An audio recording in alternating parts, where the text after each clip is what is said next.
Hola, ¿cómo están? Bienvenidos nuevamente a otro episodio más de tu podcast favorito, Entre Casillas, en donde como siempre vamos compartiendo temas, información, anécdotas, teoría también y metodología en lo que respecta al entrenamiento y formación deportivo en el ajedrez, en este deporte maravilloso que tanto nos gusta. Como siempre acompañado de mi gran amigo Fiverr. ¿Cómo estás, Fiverr? Buenos días, estamos temprano en la mañana. Buenos días, Diego. Un saludo para todas las personas que nos ven. Nuevamente, bienvenidos a este su podcast favorito Entre Casillas, en el cual tocamos temas de entrenamiento del ajedrez, metodología, pedagogía, psicología y todos esos temas que nos gustan, que nos apasionan y que seguramente nos van a ayudar mucho en nuestra profesión. Yo creo que sí. Y justo para el tema de hoy día, ha nacido justo una palabra, un concepto que en un momento habíamos conversado con Fiverr y que lo había escuchado también en uno de sus seminarios o de talleres, conferencias que daba y que sigue dando, que era desmitificar. Que honestamente fue la primera vez que lo escuché, desmitificar, ok, hice una relación con lo que es el mito. Por ahí dije, va, si está hablando de desmitificar, como la diferencia entre mito y leyenda hace referencia a persona y a sucesos, dije, ok, está interesante. Vamos a desmitificar, o sea, quitarle valor quizá al deportista, al rival. Más o menos quería saber un poco más acerca de ese concepto. Entonces, vamos a lanzarlo como tema en el podcast. Y para iniciar este episodio nuevo, viene la consulta. ¿Qué es la desmitificación del rival? Y no solamente es un término, Fiverr, sino que también es todo un método que se aplica al momento de realizar entrenamientos con deportistas, estudiantes que tenemos a nuestro cargo.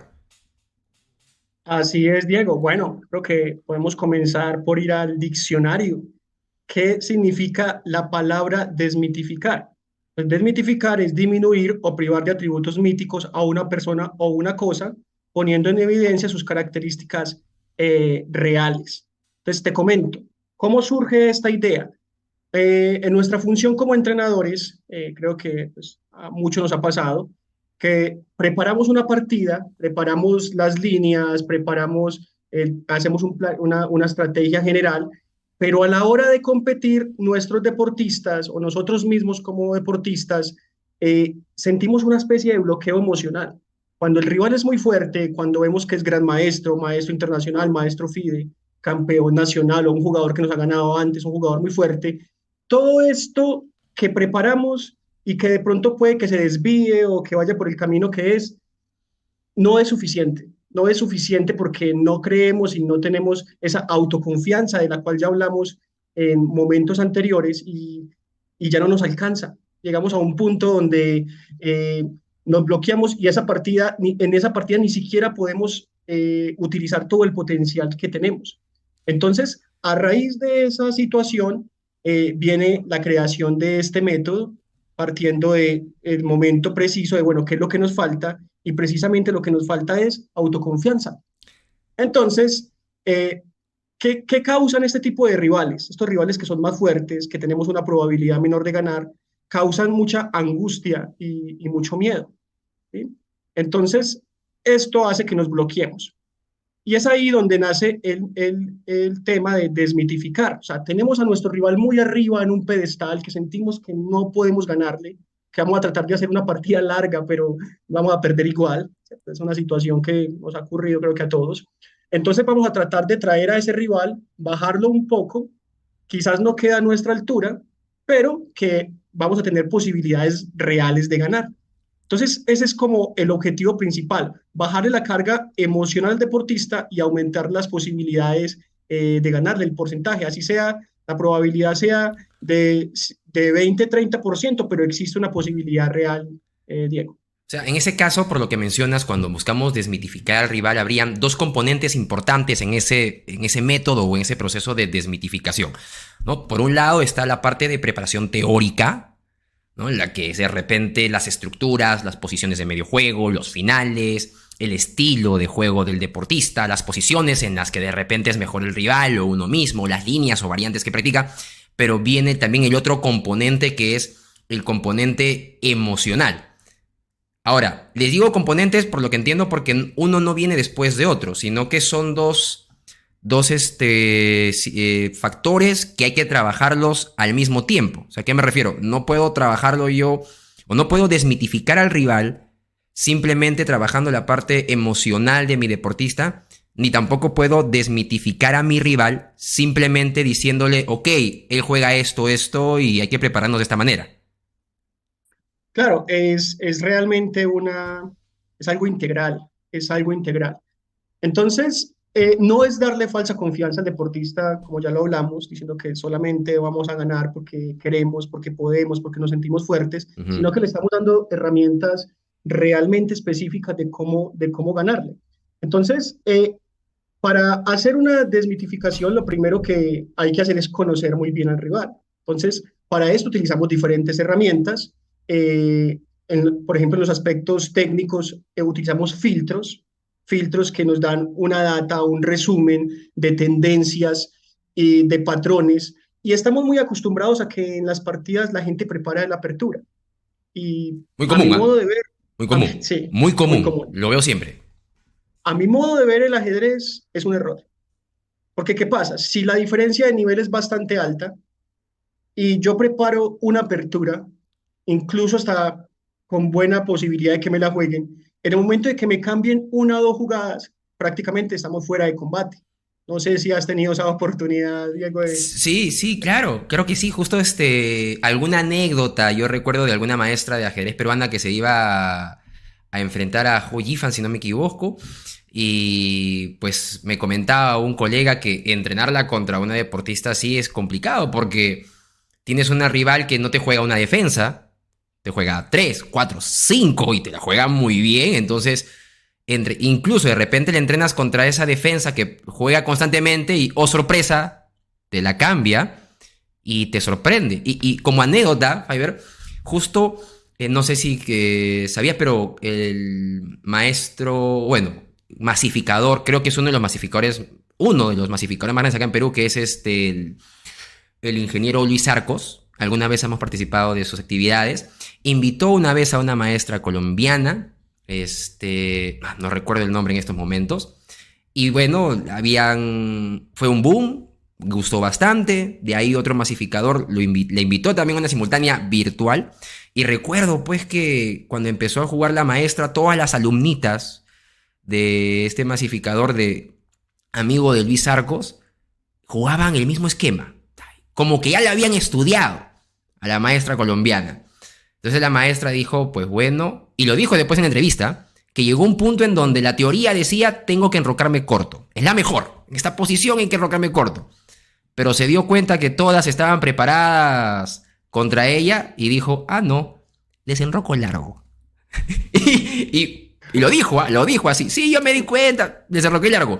No era la mejor jugada, pero la saqué de la preparación y ya empezó a caerse todo. Entonces sí, lo he visto y pasa bastante. Claro, entonces nos concentramos siempre en preparar la apertura y bueno, la apertura es una de las componentes importantes, pero a mi modo de ver, la apertura debe ser un resultado de un análisis general, ¿sí? Una Para saber qué variable. vamos a jugar. Una variable. Una variable. Entonces, es muy importante conocer tendencias, conocer patrones, o sea, tendencias de tipos de finales, conocer cómo cambian las piezas, si prefiere alfiles, si prefiere caballos, si tiene patrones estructurales de peón aislado central, de peones retrasados, de estructuras de anillo de Maroxi, de estructura de erizo, de estructura de dragón, cómo se siente mejor y sobre todo cómo pierde. Lo más importante para que uno tenga autoconfianza contra un rival, lo desmitifiquemos, es saber cómo pierde. Si yo sé que mi rival, por muy duro que sea, el mismísimo Carlsen, por ejemplo, que no es tan común que pierda muchas partidas, pero obviamente no juega como alfa cero, comete errores, pierde partidas, hace tablas, gana partidas donde estaba perdido, por ejemplo, posicionalmente. Entonces, todo el mundo comete errores. Y lo que hay que mostrarle a los deportistas es cómo comete esos errores el rival, el origen de los errores, cómo podemos inducirlo a esos errores. Y entonces de esa forma podemos plantear una estrategia que va a tener como inicio, obviamente, una apertura, pero que esa apertura se va a escoger y va a ser parte de todo ese plan completo que, bueno, la gente se tiene autoconfianza de diferentes formas. hay deportistas, por ejemplo, que hay otro tema que aparte de lo técnico digamos, aspecto personal. Ok. A mí me gusta que si hay un tiempo, porque, por ejemplo, cuando el torneo es un cerrado, tenemos un buen tiempo antes del torneo. Cuando el torneo es, por ejemplo, Copa del Mundo, un match, tenemos tiempo y se pueden hacer cosas más amplias. Ya si las rondas ahorita en 2 horas es diferente, o si las rondas mañana tenemos un poquito más de espacio, pero hay veces que tenemos tiempo y podemos stalkear al rival, podemos verle hasta su Facebook, podemos verle sus entrevistas, qué opina, qué le gusta, qué no le gusta, cómo ve el ajedrez, si tiene transmisiones en vivo. Uno termina diciendo cosas y datos que son importantes. Nos tenemos que convertir en unos investigadores privados eh, tremendos. Y el solo hecho, por ejemplo, de las fotos dan o el perfil de FIDE es un dato importante porque, por ejemplo, si yo voy a jugar con un deportista ya bastante mayor o un deportista que no se encuentra en buena condición física, ya uno va viendo que si nos toca la ronda número 8 o 9 contra ellos, quizás no va a llegar en mejores condiciones. Y tengo deportistas, cuento porque tengo deportistas que les importa mucho eso. Uy, profe, ¿qué edad tiene mi rival? O a ver, yo lo veo, ¿sí? Y cuando ven que de pronto van a estar desgastados al final del torneo, se sienten con mucha más energía, que igual son duros, pero ya uno sabe que no van a rendir al máximo. Entonces, entre todos estos métodos y filtros, data, estadísticas, pues casi siempre digamos que partimos de unas 50 partidas, las últimas 50 derrotas físicas online que tengan y cómo pierden. ¿Okay? Entonces partimos de ahí y esto es importante porque sacamos datos importantes de tendencias, de patrones en términos generales y el deportista pues así lo saquen de la apertura. ¿Okay? En la apertura nos cambiaron, bueno, pasó el primer filtro. Ahora vamos a ver cómo se transformó la estructura de peones. ¿Okay? Luego también entonces otro filtro, cómo se cambian las piezas, a qué finales. Y el deportista ya no va a depender solo de la apertura, que ya sabemos que cuando a alguien le cambian la apertura, ya uno se lleva las manos a la cabeza, ya no sabe qué hacer, se clava, Claro. Te ya empieza a internamente mirar. piensa que se perdió. Te Ajá, empieza a mirar. ¿Qué hago, no? ¿Qué hago? Y ahora, exacto. ya. Empezamos a ver, ¿y ahora qué hago? Y básicamente ese 20% que tenía incluso de probabilidad de victoria ya va a bajar casi que a un cero, porque el golpe emocional es tremendo y entonces estamos llevando a una analogía, estamos llevando a nuestro deportista a una guerra con 2 balas. Se le acabaron y quedó listo, ya no hay mucho por hacer. Claro, y qué interesante, porque de nuevo podemos caer en ese error, ya que no solamente hay que tener de buenas intenciones, y voy a tomar esto como referencia, ¿no? De buenas intenciones no se logran las cosas, porque incluso si yo puedo tener una buena intención y puedo tener el marco o mi visión limitada, ¿en qué sentido? Me queda claro que hay que darle más balas al deportista, que hay que darle más herramientas y que hay que crear quizá un canal, ¿no? Un tubito en donde, ok, vamos en una primera etapa, la apertura. Vamos a preparar de esta manera. No resulta, me la cambian, no funciona, no se llega a la posición ideal en la que podemos incrementar el porcentaje, tranquilo. ¿No? No me veas preocupado, porque en el medio juego podemos llegar a esta estructura en donde tú también puedes incrementar tu porcentaje. Va, en el medio juego no llegamos a esta estructura, tú tranquilo, llegando al final o en el recorrido del medio juego al final, este tipo de cambios, este tipo de simplificaciones, este tipo de finales con determinadas piezas permite incrementar tu porcentaje. Ya si en el final no llegamos, ahí sí mírame, ¿no? Ya, ahí sí mírame preocupado, ahí sí ya agárrate la cabeza. Pero, ¿a qué es lo que iba? Me queda claro eso. Darle mayor cantidad de herramientas para que pueda finalizar la partida y la pueda trabajar de manera óptima. Y importante, ¿por qué? Porque de repente yo puedo tener buenas intenciones y decirle al deportista, mira, te voy a preparar en esta línea. Y son buenas intenciones y es un trabajo válido. Incompleto quizá, pero válido. Pero en vez de aportar puede perjudicar por lo que mencionas. Al darle esa información ¿Okay? incompleta y se da un puertazo, es decir, decirle sí, vas a llegar y va a haber un barco esperándote y no está. Entonces la frustración o el golpe, el shock de no llegar a lo que tenía esperado, lo acompaña en toda la partida e incluso disminuye y perjudica el rendimiento que podría tener en toda ella. Exactamente, el ejemplo del barco me gustó bastante, me gustó bastante. A ver, esto del entrenamiento es un mundo muy grande, lleno de muchas variables. que Claro. quizás muchas veces pensamos que, bueno, prepara la apertura, juegas, sales, la siguiente partida. No, esto es un mundo muy grande que verdaderamente la preparación importante se hace antes del evento. ¿Sí? Es meses que se hacen ese trabajo, esas horas. O sea, a última hora lo que se hace es apretar tuercas. Si tenemos tiempo, como ya dijimos, se puede hacer un trabajo más serio. Si tenemos poco tiempo, bueno, preferiblemente vaya, duerma y a jugar lo que sabemos, Ok. ¿sí?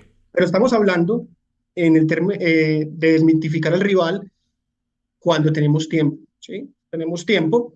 Entonces, básicamente es eso. Ya. La apertura es un porcentaje, pero la apertura, espero que recuerden esta frase, la apertura es el resultado del análisis general del rival.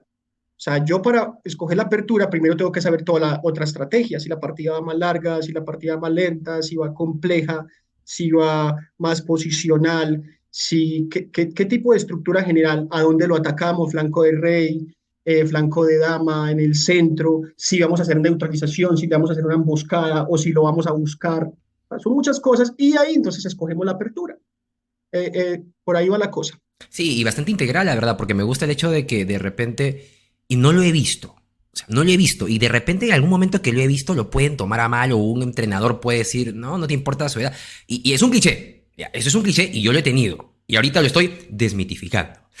Yo tenía un cliché de que si a mí un deportista me pregunta, ¿y qué edad tiene mi rival? ¿No? En algún momento. Yo, no, no te importa la edad, es un rival, tienes que salir a jugar, quien sea que sea, va, no importa la edad. 16 contra 16, sí, Exacto, juega esas, contra las piezas, como es exacto, entendido. sí, ambos tienen un cerebro, todos son humanos, ya, esas típicas. Pero te das cuenta que en realidad el que te pregunte qué edad tiene, sí es una variable importante que tiene que reconocer, y más aún Para si, él, claro, y más aún si sabe el por qué.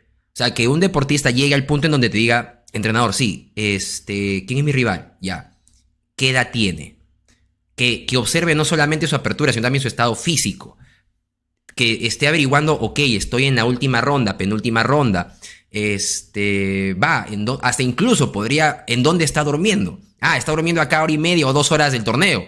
Ah, se va a comer un viaje largo. O sea, son pequeñas variables que de cierta manera van a ser en cierto grado significativas y me permiten darle data a la decisión que vamos a tomar con mi entrenador o yo de manera personal, si no tengo entrenador, bueno, que se puede pasar al momento de elegir mi apertura, al momento de elegir si el juego va a ser largo, a qué final voy a llegar, lo voy a cansar, no lo voy a cansar. Creo que que es importante resaltar esa formación integral que debe tener el deportista de la mano del entrenador. Y detalles. sí, pequeño, todo suma, ¿no? La frase está perfecto, todo suma. Y justo mencionabas que qué importante bueno, para la desmitificación, conocer al rival. ¿No? No solamente en lo que juega, sino también en todos los aspectos importantes que tenga él. Pero acá viene una pregunta, que claro, no voy a consultarte acerca de cómo haces el análisis de las partidas y demás, porque creo que eso ya sería para otro episodio en donde vamos a ir más a hondo en esa parte teórica, ¿de acuerdo? Pero en este esquema que estamos abordando de la metodología para desmitificar, no viendo cada uno de los aspectos, sino generalizando globalmente para poder entenderlo, hay una opinión, un tabú, un paradigma, que muchos lo tienen, que dicen que las partidas online no sirven para prepararnos o para preparar a nuestro deportista ante un rival.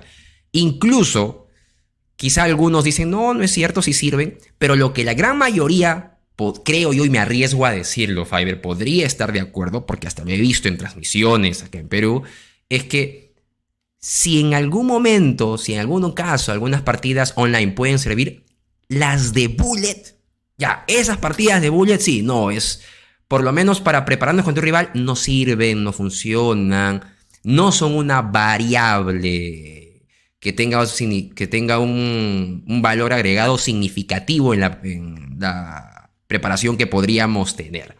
¿Cuál es tu opinión para ello? Porque yo sé que tú tienes una data tremenda y trabajas bastante de manera online. Bueno, es un tema complejo, vea. Casi que todo lo que digamos acá, porque conozco también tus métodos, eh, en algunos o en muchos realmente somos poco ortodoxos. O sea, nosotros somos entrenadores poco ortodoxos.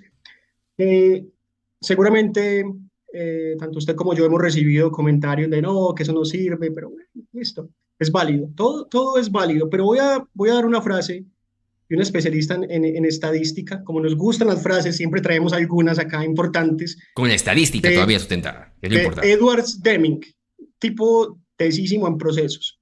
Y la siguiente frase es, sin datos, solo eres otra persona más dando su opinión. ¿Sí? Y en el ajedrez estamos llenos de gente dando su opinión, que escuché por allí, que es que yo creo, bueno, Acopio, básicamente acopio. nosotros pues nos basamos bastante en la data, en la estadística y pues en los resultados propios que hemos tenido, nos ha ido bien, algunas veces no nos ha ido tan bien, pero llevamos un registro. Entonces, obviamente sale de la experiencia empírica, sale de la experiencia empírica esto que les voy a decir acá en este momento, y es, mm, para llegar a estas conclusiones utilizamos diferentes herramientas. Entre esas herramientas, por ejemplo, para la apertura, por decir algo, Ok. utilizamos una herramienta que se llama Chess Predator, que es creada por algunos compañeros del club en el que pertenezco, Bogotá, que se llama Alfa Cero, Ok. Fernando Estrella y Carlos Rangel. Chess Este Predator. programa, ¿sí? Este programa, digamos que se encarga de calcular las debilidades y fortalezas, el performance de las aperturas eh, basado en analítica de datos. Ah, o sea, ya el programa, ya la plataforma que ellos han creado, ya te hace todo el análisis estadístico que uno tendría que hacerlo de repente de manera manual, brusca, buscando las partidas en Chessbase, acomodándolas, creando sus libritos, sus bases y demás. Ya en Chess Predator te facilita todo ese proceso. Así es, o sea, te puedes poner las partidas descargadas de Chess Results, de Lichess, de chess.com y el programa te va y te muestra unas gráficas por dónde son las debilidades del rival. Y esa es solo una de las muchas herramientas O sea, que de Liches de origen, también, de en este caso de chess.com origen también. colombiano, todas. Y entonces tenemos programas como Opening Tree, que es creado por un niño que nos dio una charla hace unos meses también en el club y que yo he utilizado hace mucho tiempo, que también básicamente te crea árboles de aperturas, lo que hacíamos antes. Que ahora Lichess también tiene la herramienta, Ujú. creo que por código abierto pues se conectan en todas estas plataformas, entonces ya pueden hacer árbol de variantes. Entonces, el tema del ajedrez online a mí me sirve bastante, como te he dicho ya antes, para muchas cosas, pero también para estos datos. ¿Qué pasa? La gente se ha venido dando cuenta de que si juegas las líneas principales, entonces te preparan, porque todo el mundo tiene acceso a eso, a todo lo que está en Internet básicamente es Ujú. público, entonces cambian sus aperturas. Y en Bullet, pues bueno, juguemos cualquier cosa, ¿sí? O incluso en el ajedrez 960 uno empieza con otro orden de estructuras. Pero resulta que hay un concepto que publiqué hace un tiempo, como 2 o 3 meses, que se llama el embudo. Yo le llamo el embudo porque a mí me gustan esos nombres sonoros. El embudo Ya. como este implemento de cocina, un implemento de laboratorios químicos, eh, que básicamente la estructura, lo que, se basa en que la estructura es la columna vertebral del ajedrez, la estructura de peones. Y desde la apertura incluso nos damos cuenta qué tipo de estructura se llega. Por ejemplo, desde el gambito de dama, la apertura inglesa, la defensa francesa, la siciliana, la carocán, se puede llegar a una estructura de peón aislado central contra un peón N6 o N3, si es al revés. ¿Sí? Ujú. Y sin importar en el orden que usted comience, muchas veces se llega a ese tipo de estructural. Cada deportista tiene su ADN y así lo quiera ocultar, empezando con una apertura diferente, si es que va a jugar otra cosa, o en bullet, vamos a llegar a un mismo punto, un punto estructural, va a cambiar las piezas igual, el subconsciente lo va a traicionar, va a cambiar piezas, va a llegar a finales, va a llegar a estilos de juego, Claro. posicional, más agresivo. Eso se llama el ADN del deportista. Entonces, cuando uno juega bullet, al final, ¿qué termina uno haciendo si tiene pocos segundos? Lo que está automático. Entonces, lo que está automático se va a plasmar. Quizás en partidas de internet o de bullet o de 960 no podamos identificar la apertura, porque quizás la está cambiando, la está escondiendo. Pero al final, así como los asesinos en serie, si dejan una huella, un pelito, así estén disfrazados totalmente, vamos a Dejan su llegar a ese marca, punto. dejan su marca, Deja su dejan su marca. marca.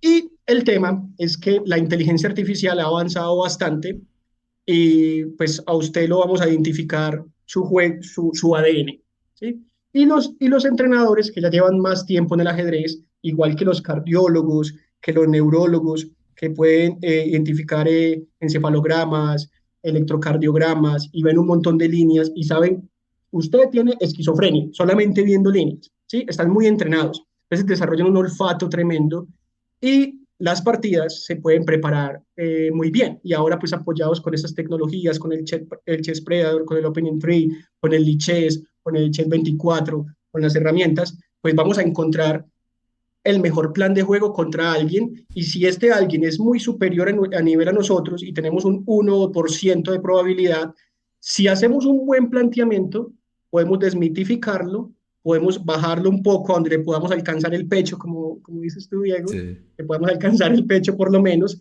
Y si entra por donde planificamos, podemos ganarle la partida, pero ya con autoconfianza y no con falsa confianza. Y muy, muy importante ese aspecto que tú mencionas, ¿no?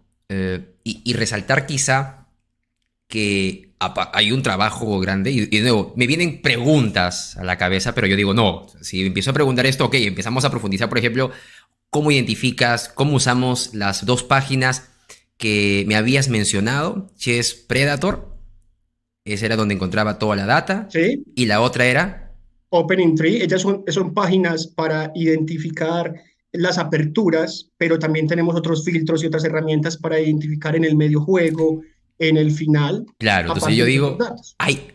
de ahí hay varios temas que tocar de cerca del medio juego incluso, ¿no? O sea, va, ya ver primero cómo usar la página, cómo utilizarla para ver las aperturas, cómo trabajar la otra herramienta u otra variable que es el medio juego, cómo trabajar la otra herramienta, la otra variable que es el final, que creo, sí, me las voy a guardar para de ahí ver este otro episodio del podcast, porque si no ya se va a 2, 3 horas, creo yo, ese episodio, pero creo que una pregunta que nos permitiría cerrar este tema, que es la desmitificación, para verlo en un ámbito general y macro, viene lo siguiente. Ok, voy entendiendo qué aspectos debo trabajar para poder desmitificar. ¿Hasta qué punto debo trabajarlo para poder desmitificar al rival? ¿Qué variables debo considerar dentro de mi función para poder desmitificarlo? Va. ¿Cómo trabajar cada una de las variables? Ya lo tendrán que ver los que nos están siguiendo en un próximo episodio. Tendrán que estar atentos. Pero, ¿qué pasa si, por ejemplo, o qué hacer, qué nos queda cuando los deportistas que tenemos a nuestro cargo viajan sin nosotros? ¿Qué sucede? Tengo un deportista que está, por ejemplo, en provincia, en otra ciudad, en otro estado, en otro país, y va a jugar un torneo en el cual yo no puedo acompañarlo presencialmente. Yo no puedo hacerle un seguimiento, un acompañamiento como quizá yo desearía o debería. ¿Cómo entonces puedo trabajar en marcos generales, Fiverr? Marcos generales, ¿cómo podría trabajar yo esta desmitificación con mi deportista? Bueno, digamos que llegamos al punto importante de desmitificar es solamente el concepto método general, pero ya como vimos tenemos inteligencia artificial, tenemos métodos para cada una de las fases, tenemos el escaneo general del deportista, que hasta detalles tan pequeños como la edad, como el lugar donde se encuentra, cómo se alimenta, son detalles que pueden, Sí, cada uno de nuestros deportistas tiene, de nuestros estudiantes, tiene una forma de motivarse, una forma de desmitificar, una forma de tener autoconfianza, ¿sí? Pero bueno, en el momento, digamos que yo me encuentro en Colombia, pero tengo deportistas en toda Latinoamérica, de diferentes niveles, desde nivel de intermedio hasta grandes maestros. Entonces, siempre me toca hacer esta misma labor. Cuando tenemos tiempo, como te digo, es un proceso largo de meses incluso. Cuando ya el deportista está allá, es difícil porque el internet a veces falla, pasan muchas cosas. Este va a ser otro podcast, como dices. Pero en el momento, al día de hoy, tengo un deportista en España, en un torneo muy fuerte donde tiene 2.300 de Elo, 2.290 y es el número 120. ok. Y tengo otros tres en el suramericano en este momento en Paraguay. Eh, y allí hacemos lo que se alcance, pero hay un detalle que yo les recomiendo, que es el método de los 3 pasos, Ok, que hace parte de este gran va, método de desmitificar. va. Y es, después de usted descargar las partidas del rival y analizar la mayor cantidad, o sea, ojalá, si la ronda es al otro día, pues da chance de ver un poco más. Si la ronda es ahorita, entonces un poco menos. La mayor cantidad de derrotas que tenga y pues obviamente mirar las partidas. Y allí los 3 pasos son, primero, escríbame un párrafo, o sea, en el WhatsApp, ¿no? WhatsApp incluso porque a Ok. veces no da ni para comunicación por la falta del internet. En el WhatsApp, si es posible. Un párrafo donde usted me describa todas las debilidades del rival, todas las Ya. debilidades que usted E- perciba. Ese trabajo lo hace él. Ese trabajo lo hace Sí, él. Ok. los tenemos que entrenar para que ellos también se vuelvan unos pequeños detectives o unos grandes detectives, que me diga, Ya. profe, esta debilidad en el final, en la apertura, en el medio juego, tiene estas debilidades, cambian mal las piezas y han ganado así. Ok, ok. Debilidades. Otro párrafo que diga las fortalezas, ¿sí? Porque tampoco podemos taparnos los ojos a que el rival es un jugador malo. Todos pues, son jugadores buenos, tienen cosas buenas también. Entonces, fortalezas. O sea, básicamente, ¿qué le conviene a él? ¿Qué planes o qué estructuras o qué le conviene? La dragón la aplasta, por decir algo, y siempre juega así. Entonces, bueno, tenemos un dato importante. ¿Cómo gana? ¿Cómo lo hace? ¿Sí? Y el tercer párrafo, de 4 o 5 renglones, igual que los otros dos, es, ¿y entonces cómo vamos a ganar? ¿Cuál es su plan? No, profe, yo creo que lo mejor es jugarle la Caro-Kann. Y en cierto punto cambiarle el alfil, orgullo de la familia, el de casillas blancas, que va de 3. Depende de él. Si le cambio ese alfil, gano. Y después de eso, le voy a crear una debilidad estructural y después voy a intentar llegar a un final de caballo contra el alfil malo estático. ¿Sí? Y allí lo voy a apretar de tal manera. Entonces, claramente, bueno, y un cuarto paso, es que este es, listo, póngame el porcentaje ahí que usted cree que va, cómo va a quedar la partida. Usted dice, profe, 40% a favor mío, 50, 60, para yo medirle también cómo está el tema, y ya ellos saben que tienen que ser muy objetivos. No me van a decir mentiras para que yo me sienta bien. ¿Cómo se siente usted real? Porque de eso va a depender su pellejo. Entonces, cuando me dice, profe, la verdad, 10%, es que el otro es muy duro. Entonces, ahí que le digo yo, bueno, ya entro yo a tratar de subir ese 10 a un 12, a un 14, a un 20, a un 30, y ya lo apoyo y le digo, bueno, a esta estrategia le falta esto, y si le juegas acá y le menciono 2 o 3 cosas donde el rival falle, lo puede lograr. Como te digo, hay veces que uno tiene muchos deportistas en competencia y es un solo entrenador.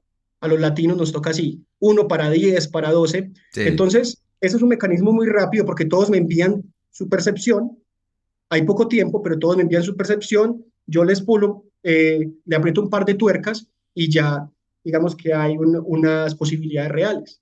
Ahora, si tenemos un solo deportista, pues ya se puede dedicar 2, 3 horas y trabajar su partida, pero hay veces no podemos, trabajamos con mucha gente. Y es un factor importante. En realidad tiene sus pros y sus contras, creo, porque el pro que tú mencionas es que ese desarrollo integral, o sea, que el deportista tenga las capacidades, no solamente las herramientas, sino las capacidades de poder, ok, mi entrenador no está, pero mi entrenador me ha desarrollado en las capacidades para yo poder hacer hasta cierto punto esa labor. De Claro, hacer el estudio de mi contrincante, de identificar sus debilidades, de identificar sus fortalezas, de ponerme un porcentaje para poder manejar mi autoconfianza de manera lo más óptima posible, creo que es un factor bastante importante dentro del rendimiento del deportista, ¿no? Y ya así es. nosotros es simplemente un acompañamiento para poder verificar, corroborar que el análisis ha sido óptimo, pulir quizá ese análisis que han hecho para que tenga, llegue lo mejor preparado posible para la partida.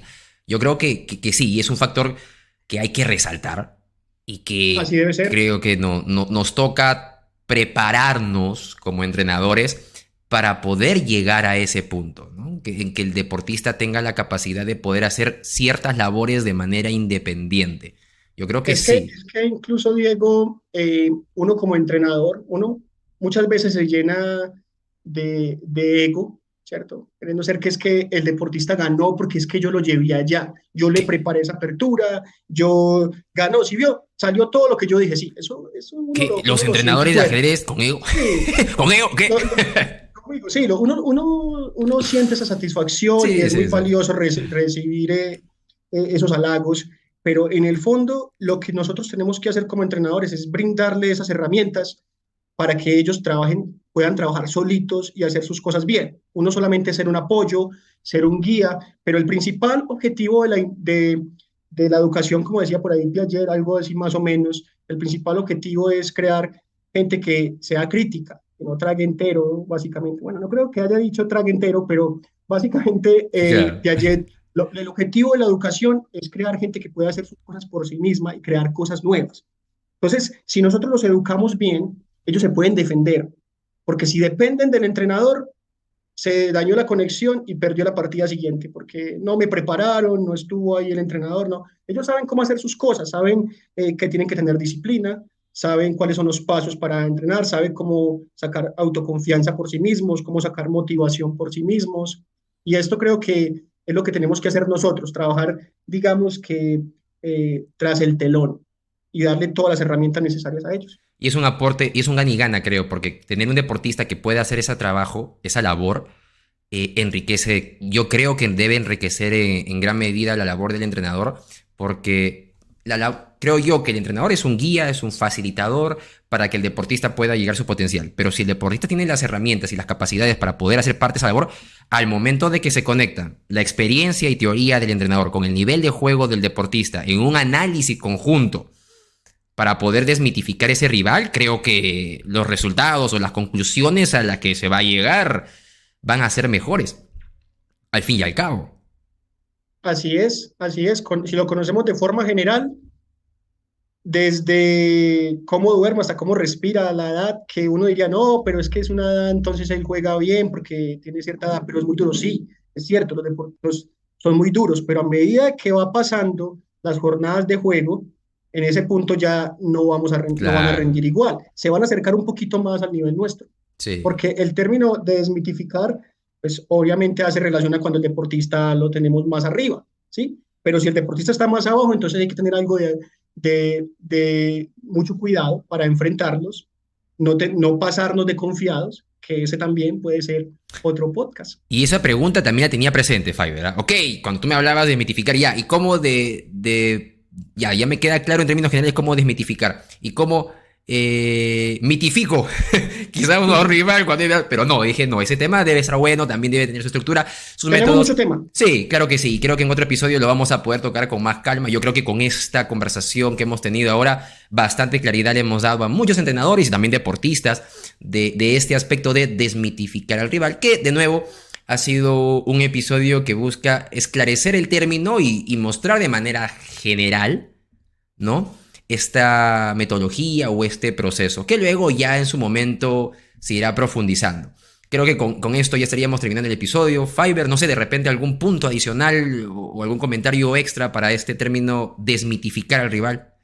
Bueno, quiero aclarar que en estos podcasts estamos comenzando con conceptos psicológicos como autoconfianza, motivación, porque siempre tratamos el tema del entrenamiento como la parte técnica, de pronto física y psicológica, por allá lo último que quede. Entonces, quisimos comenzar estos podcasts con la parte psicológica para entender al ser humano, porque estamos trabajando con seres humanos y no con máquinas, y de ahí partir a ver otras cosas como la planificación, cómo se hacen planes de entrenamiento, cómo se entrena la táctica, la técnica, cómo se hacen planes físicos, cómo se entrena el físico y por qué es importante, pero eso ya vendrán, que vendrán muchos más episodios de este su podcast favorito. Entonces, Claro, claro que muchas sí. gracias por estar acá. Claro, y contamos con su apoyo, por favor, que les gustó, compártanlo, denle me gusta, activen la campanita también en las redes de Fiverr o en el mío.